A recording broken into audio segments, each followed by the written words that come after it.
Hi, and welcome to the Kickstarter Show, parting gamers with their money since 2016. Once again, winner for the week, Sip Rich, you make me laugh, sir. I'm just saying. We had two contestants for the show named this week. They were both good. Right, and we're going to keep the other one because we might use it next time, because I really liked it. So it was good, it just didn't quite have it. Yeah. So our winner for this week is Joe. Yes. Joe, keep an eye out for your mailbox. Beautiful package of air coming your way. Yes. It's on its way. There you go. All right. So we have some Kickstarters to talk about this week. And, we do. Yeah, yes, we do. And you can't feel the energy coming from this man, but you'll see it. They might be on screen. I'm not sure. Like energizing through the screen. Rage, pain, lots of pain. I'm just gonna say, you guys have gotten used to me ranting. This man is going to do a rant. Somebody hit all my buttons. Like literally all my buttons.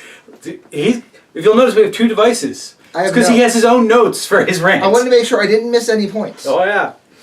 All right, so. Excuse me. I'm going to start with some good news. And hopefully that wasn't it. That wasn't it. I'm telling you. Be thankful. No smell-o-vision. That was not good news. Oof. Excuse me. I don't know where that came from.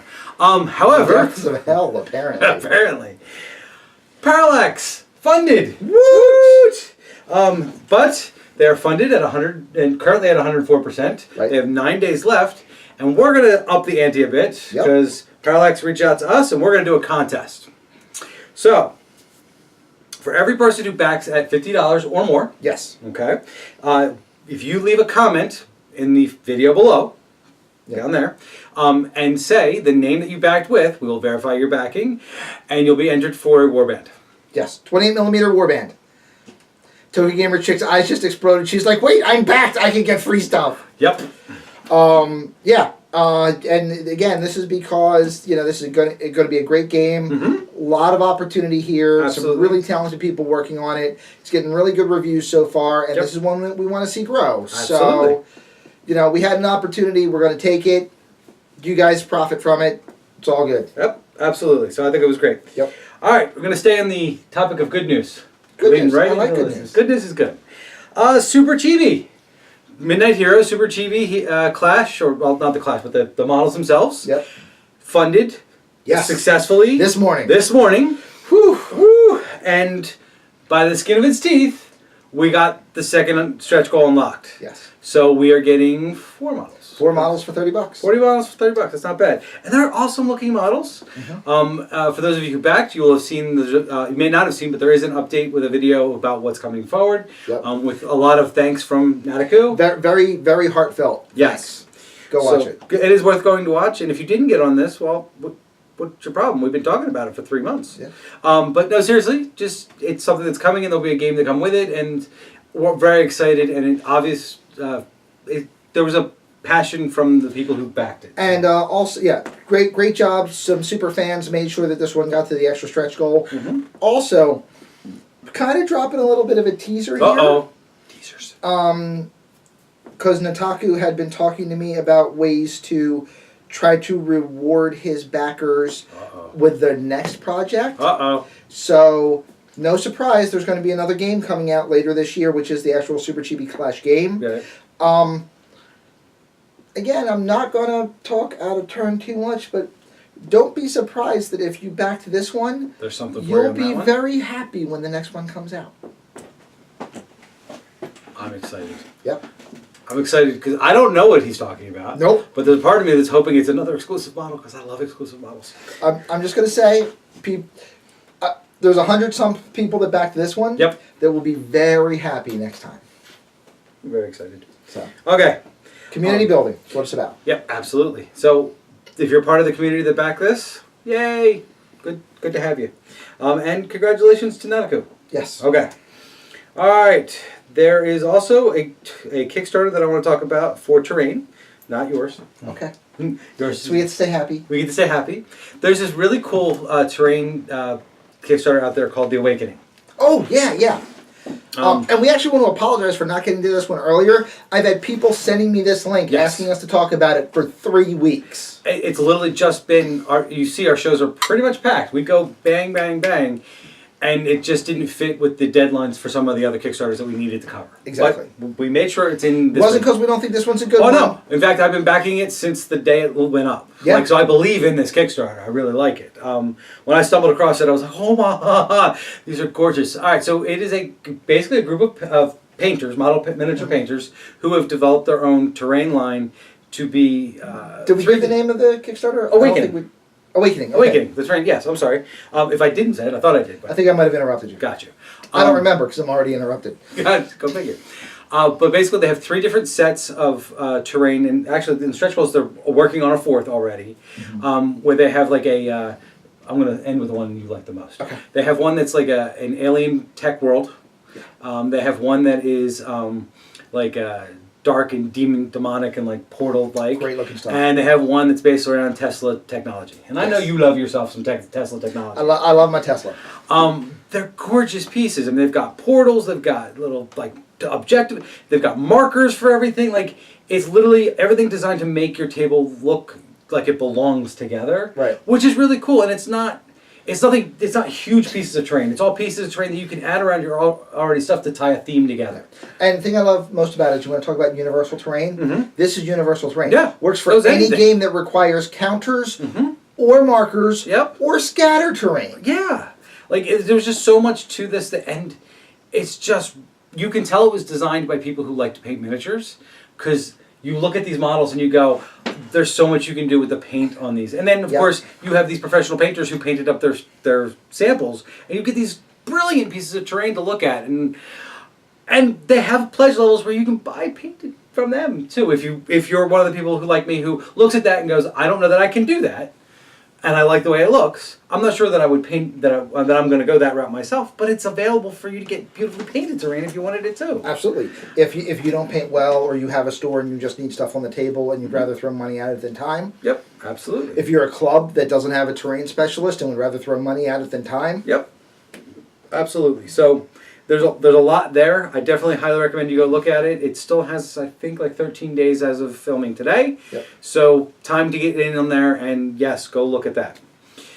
And as a contrast to the wonderful terrain of Awakening, we have Quickland Universal Terrain. And I'm going to get out of the way. Okay. Actually, no. You might actually want to get All right, out I'm going to get out of the way. All right. I'm going to go dead center for this one. Okay. All right. This is my time. Okay. You enjoy your time. Or don't enjoy it as... Okay, so... Nomad Jack? Nomad John? That's the one. Nomad Jack. Okay, so Nomad Jack. Mr. Jack, or Mr. Nomad, whichever you prefer. I don't know you well enough to hate you. So I want you to understand, this is me trying to help you make your business better. Because I'm going to tell you why this is your 3rd Kickstarter and your 3rd one that's not going to fund. And I really hope somebody shows him this video, because I don't know that I can send it to him. Because I'm going to send it to him and it's not going to come off positive. So I really hope somebody manages to get this video to him. Number 1, in business, never make claims you can't support. Number 1, never, ever, ever make claims you can't support. Quote, highest rated terrain in the world. 120 people on eBay don't count. What they're rating is their transaction with you, not the terrain. And when their choices are a thumbs up or thumbs down, a yes or a no, that doesn't count as a rating. That counts as people being happy that you shipped your stuff on time. Highest rated terrain in the world? If you're not familiar with the following companies, please check them out. Terrainscapes, Anticities Workshop, Woodland Scenics, Warzone, 2 words, terrain, not the game. Battle Boards, also 2 words. Terrain Maker. These are the highest rated companies. The reason why?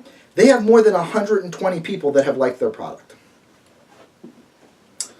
3 projects created, 0 backed. I'm going to tell you why you have a problem. You've created 3 projects. You've backed no one else. As far as anyone on crowdfunding can determine, you don't care about anybody else's success but yours. And that's not what crowdfunding is about. I tell this to people all the time. Remember, I do this for a living. If you want your project to be successful, you need to have backed at least 10 projects from 10 different companies. They don't even all have to be in your industry. Make them things that are important to you. You can have 3 or 4 of them be hobby related. One can be literature related. One can be a film. One can be outsourcing water filters to villages in Bangladesh. I don't care. But show people that you want to see a betterment of the world via crowdsourcing, and crowdsourcers will get behind you. The first thing anyone that is a crowdsourcer that does this all the time will do is check to see how many you've backed and what they are. They can't see how much, so you really only need to put $1 here and there and you're golden. But if you've backed nothing, it means that this isn't a lifestyle choice for you. This is a money-making opportunity for you. And that's not what crowdsourcers want to see. They want to see that you believe in the format, not the wallet. First thing you do on your page is advertise for somebody else. That means the first thing people are going to do when they come to your page is go look at someone else. I appreciate that you outsourced some work, and I appreciate that you were willing to give them a heads up. However, the front line of your Kickstarter is not the place to do that. The front line of your Kickstarter is where you need to convince me to give you money, not somebody else. So the first thing you did was lose people. If they come back to your page after that, there's no longer the impetus to back this program that got me looking at your page in the first place, because that impetus is now over there, not here. In your descriptions, within every single description you make the same mistake. ×2 rocks, comma, 2 small hills. This is attention to detail, sir. And if your attention to detail is lacking, I have to question your quality of your terrain, even though it's the highest rated in the world, because you can't, within a single sentence, manage to follow the same formula. How do I know you'll be able to do it within your line of your product? Cheapest terrain in the world. Also, sir, false. I can buy a hill for 99 cents. Is it a hill that I'm going to want to put on a table? Hell no. But I can do it. And your hills are going to cost me $5. So, back to that thing of never make claims that you can't support. You are not the cheapest, sir. And congratulations, you don't want to be the cheapest. The cheapest is cheapest for a reason, and your quality is higher than that. That's good. But don't make claims that you can't support. If you have 130 reviews for your product, that's awesome. You have 130 previous customers. That's great. Don't put them up on your Kickstarter page when they're all more than a year old. Now I have to wonder if you're getting back into this after stopping for a year. Now I have to wonder why you haven't sold anything in a year, or I have to wonder if you haven't put in any of your buyers in the last year because they didn't rate you so highly, and you're not including them because you're trying to maintain your highest rated in the world, which we've already determined is false anyway. But all you've done is made me question why I should buy your product. And in fact, shown me that potentially you only have 120 customers. So that is a concern. This doesn't help your case. It hurts it. Stop that. Risks and challenges. I rail on this all the time because companies do this wrong. Risks and challenges are where you need to show me that you understand how to run a business. You have to show me exactly what might go wrong. Your risks and challenges is, quote, I started with $60 and I've gotten to here. What's to stop me? Well, what's to stop you is you're advertising for other people, you're giving statements that you can't support, you only have 120 customers, out of which 7 have backed you. So I now have to question the quality of what the other 113 people got. You haven't backed anybody else, so apparently you're not dedicated to Kickstarters. You say your terrain is the cheapest in the world when I can buy cheaper. And, yeah, pretty much everything on your page is exactly what's stopping you. Don't do that. That being said, I like your terrain. I like your product. It's not the best. It is not to the standard that I normally have in our club. But, to be fair, I've professionally built terrain. And I've owned a store, so I know how to build my own, so I generally don't buy any. When I do buy it, it's like this. When I do buy it, it's like this. It's like this. I do buy terrain.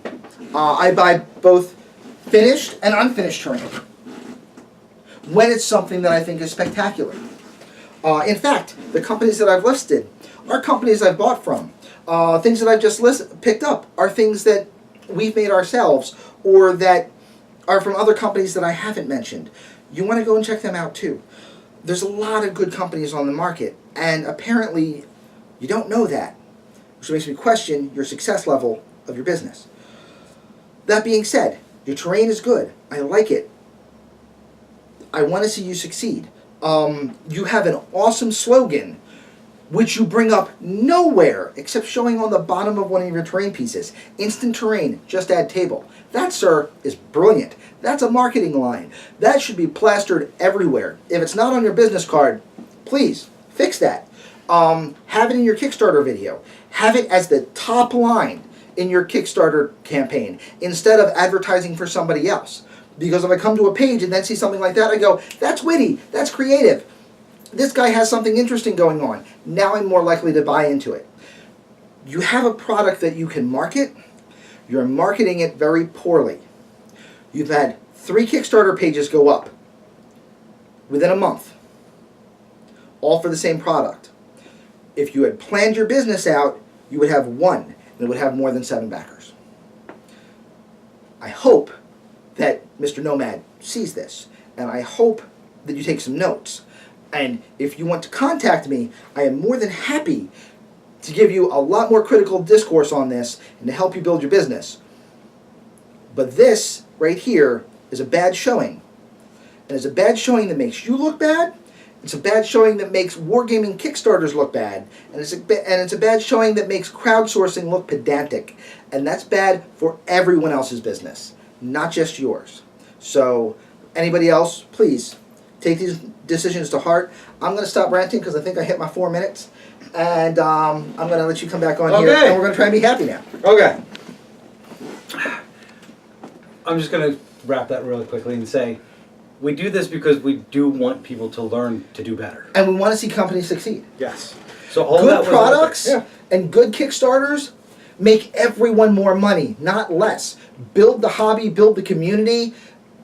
This succeeding means more people will be interested in playing on buying more games because they'll see prettier tables. Kickstarters with good models succeeding make this one and Awakening more likely to fund because people have more games that they need more tables for. Absolutely. Everybody feeds everybody else, guys. You're not competing with each other. Right.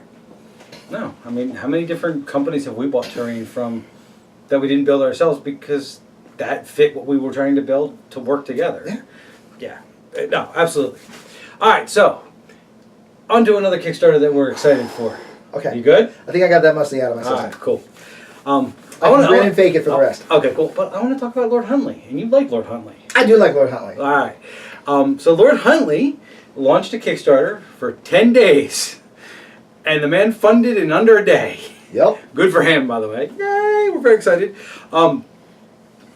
He's launched his starter box for ArcWorlde. Mm-hmm. And it is the Battle for Trollbridge. Battle for Trollbridge. Yep, the name right. We're about to hit on some exact opposite points of what I just discussed. Which I thought was why I did it. Just to prove the point. Yeah. I thought it was a great place to put it. All right. So, one of the things that I'm going to do a little history lesson on when we first got into ArcWorlde, the first time we pledged in on him, he has this really intriguing video that literally we all just stopped and stared at the screen for...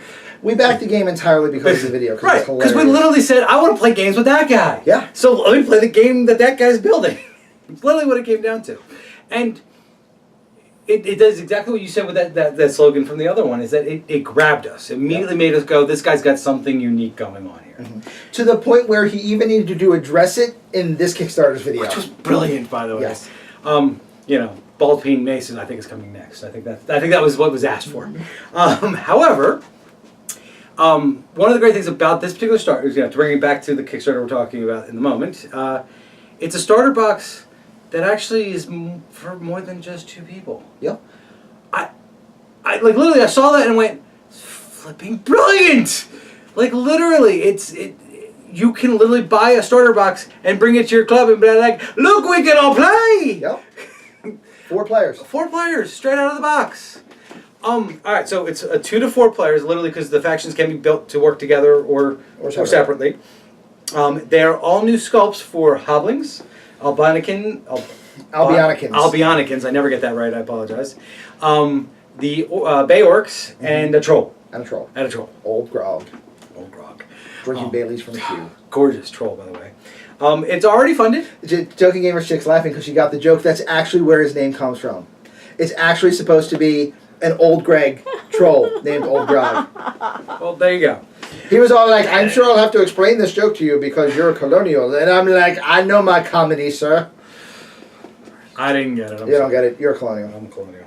We'll fix it as soon as this is done. Alright, cool. You'll be scarred for life. Is that bad? Oh, yeah. Oh, God. That good. Oh, that good. No.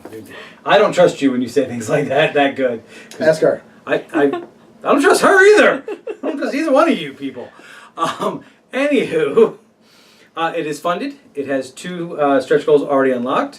One of which is an Old Grog extra arm, which I think is brilliant. It's got a hobbling in it. Like he's tossing hobblings. I think these are just brilliant sculpts. I love the way Lord Huntley sculpts. The next unlock is going to be a new pledge level for the entire set in resin. Which is great because I know at least one person that will be bumping up their pledge when that happens. Absolutely. I will get it in resin. I know he prefers metal, and he and I have this conversation every single time he puts out anything in metal of why isn't that in resin? And he has valid reasons. He does have valid reasons. But, I don't agree with all of them, but but every time he gives me the option to buy it in resin, I will pay more to buy it in resin. Yep. So I'm just saying. Works well for everyone. Yep. He has another thing on that I thought was actually a brilliant ploy for his Kickstarter is he has a pledge level that lets you get everything without the box. Ingenious. Look, all right, so for those of you who don't know, everything that's in the box is already sculpted, mastered, and ready to be produced. Like, that's not what this Kickstarter is for. This Kickstarter is literally for the packaging. Because boxes are expensive and you need to do them in runs, and the larger the run, the cheaper per you get. Exactly. So, Kickstarter. So literally, to get your stuff faster, if you don't care about the packaging, you could just get the stuff without the packaging, and it'll save on shipping, and it'll save on that. By the way, I'm getting mine with packaging because I want the packaging. Well, it's more because you also want an extra rule book, which is a pledge. Which is a pledge because the full rule book. Because apparently I'm an idiot and missed out on that on the last Kickstarter. Oh well. I don't know how that happened. I don't know how that happened either. I was pretty sure I had one, but I went back and looked, and I don't. We always get the extra rule book because I always want one, right. And I don't know what. I honestly don't know how I did it, but anyway. However, everyone should go look at this. If you're into ArcWorlde at all, if you thought about ArcWorlde but didn't know how to get in, this is a perfect place to start. It's a really fun game. A lot of people should enjoy it, and it's epic duels. And it's got one of the most characterful games that we play. Yes. And that's one of the reasons I like it. So, go look at ArcWorlde. All right, got that one. Oh. Empire in Peril. This one, we're getting to that one. I'm going to end with that one. Why don't you do them in the order you write them down? Because I write them down in the order as we come across them. Okay. That's really how it comes down. All right. Yeah. I could rearrange it if I wanted to, but that would be more work. Apparently you can rearrange it right on set. Right, and I'm doing so right now. See? Doesn't make it easier for me editing when I have to plug in links later. Sorry. I actually have to watch the video to figure out what I did it. Because my notes never match the episode we talked about. Fair enough. I will start putting the notes in the order then, because I didn't even think of that. But hey. No, we'll just have somebody off stage like jotting down how I did it, right? Because we know you're going to audible once we get on set anyway. So. Because in my head they make sense the way I do them on screen. Not disagreeing.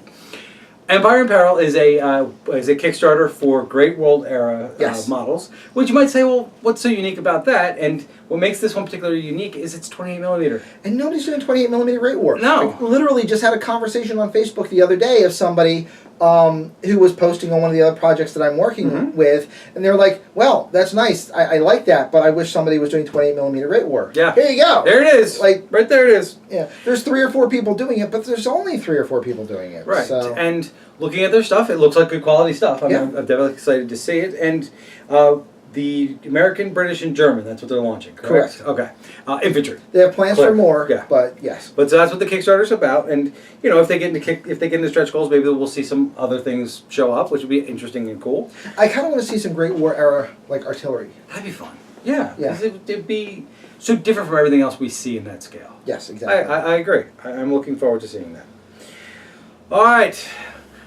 As now they know it's the last Kickstarter we're going to talk about because you made me. So I was going to say get to that last. No, because I don't know if you skipped other ones. I did not. I didn't even know if the page went down, so I didn't even know what was okay, we're good. So, Trazerite Crusaders. Trazerite Crusaders. All right. It's from, and my notes are incomplete. I apologize. DGC? DGC, thank you. DGC is the company that is making these Trazerite Crusaders, which are basically a faction that has domesticated dinosaurs. Yes. So, Dino Knights. Yes, it's a medieval fantasy game that takes place on a very unique world. This is their 4th Kickstarter for the world. They've done great stuff with it. Really unique pieces. Token Gamer Chick is miming T-Rex attacks behind the screen. All right. So one of the things that I do want to make specifically mention about this is that, like you said, there's 4 factions that they've done 4 other Kickstarters previous, all of which were delivered in reasonable amount of time. Like. This is a company that knows how to deliver on a Kickstarter. I think one was less than 60 days late. Like right. They know how to do this. Right. So, very, very cool models. It's a game world that exists that has other things to look at. And it's being sculpted by one of our favorite sculptors. Yeah. Well, some of it's being sculpted by one of our favorite sculptors. Mr. Keith has some models in this, as does, I believe you said Gail Gamon. Is that how you say that? I believe, yeah, it's... I wrote down what I thought you said. It's Gail Gamon. Gamon, okay. So those are 2 sculptors doing the factions, which, if you're a Patrick Keith fan, then there's a reason for you to back this. I'm fairly certain some of us in this room will be backing it primarily because it's a Patrick Keith, but it's also got Dino Knights, which are cool and fun and interesting. Dino Knights. Dino Knights. Dino Knights. It's a raptor with a saddle. Yep. And a dude with a lance. Like, there literally is no downside to this model. They even have a Packmaster that brings little smaller dinosaurs. Yep. With him. Like, yeah. So what you're missing is I'm giving the look to Token Gamer Chick because she went from this to this. Because they're little. Because there's a little. There's a big one. There's a little one. All right.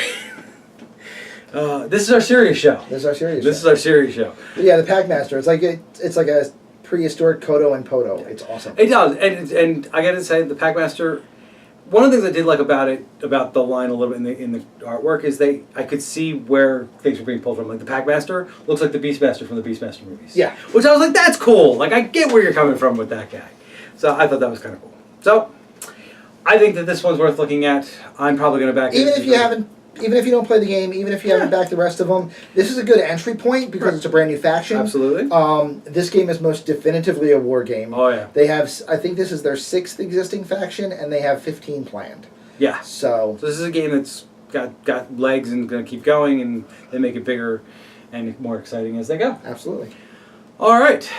That's all the Kickstarters I got for this week. Yeah, we got that. We did pretty good on time this week. We did pretty good on time this week, even with my rant in the middle. I think we're ready. We're going to be just under 30 minutes. Yep.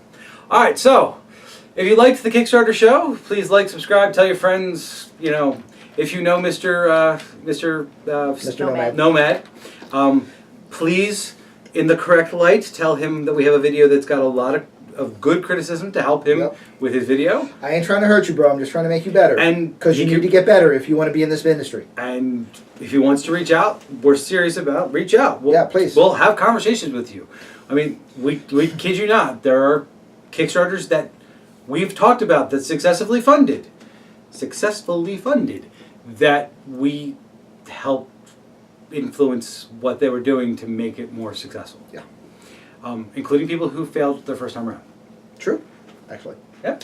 So, that's us. I'm Belgrad's. I don't know who I am anymore. So if you know who I am, put comments in below. This is Second Class Elitist. He knows who I am. And behind the camera is Token Gamer Chick. And we will see you guys next week. Until next time.